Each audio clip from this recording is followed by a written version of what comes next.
କେବେ କୌଣସି ଖାସ୍ ଲୋକଙ୍କ ସହିତ ହୋଇନଥାଏ, ଯାହା ସହିତ ହୋଇଯାଏ ନା ସେ ଲୋକଟା ଖାସ୍ ବନିଯାଏ।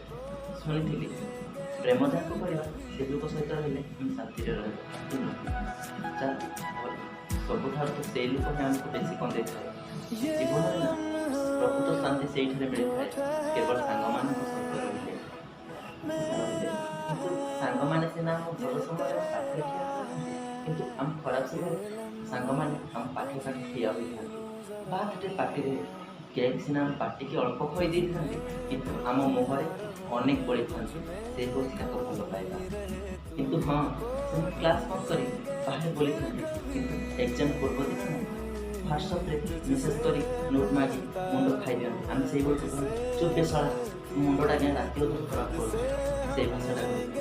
କିନ୍ତୁ ସେମାନେ ଯଦି କୌଣସି ଝିଅକୁ ପସନ୍ଦ କରିନଥାନ୍ତି, ଯଦି ତାକୁ ପସନ୍ଦ କରିଥାନ୍ତି ନା ସେତେବେଳକୁ ଆମକୁ ତାକୁ ବାୟୋଡାଟା ମାଗି ମାଗି ଆମ ମୁଣ୍ଡ ଖାଇଦିଅନ୍ତି। କିନ୍ତୁ ସେମାନେ ଆମ ପାଇଁ ଯଦି ଭଲ ପାଇବା ଆଉ ଯେତେବେଳେ ଆମ ଲଭର୍ମାନଙ୍କ ନାଁ ଶୁଣି ଦିଅନ୍ତି, ସେତେବେଳେ ସେ ଲଭର୍ମାନଙ୍କ ନାଁକୁ ଆମକୁ ବହୁତ ଚିଡ଼େଇଥାନ୍ତି।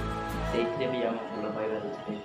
ହାପି ଫ୍ରେଣ୍ଡସିପ୍ରେ ଆଉ କିଛି କହିବିନି। ଯଦି ମୋ ଭିଡ଼ିଓ ଭଲ ଲାଗିଥିବ ମୋ ୟୁଟ୍ୟୁବ୍ ଚ୍ୟାନେଲ୍କୁ ସବସ୍କ୍ରାଇବ୍ କରିଦେବ ଆଉ ଘଣ୍ଟି ଆଇକନ୍କୁ କ୍ଲିୟର୍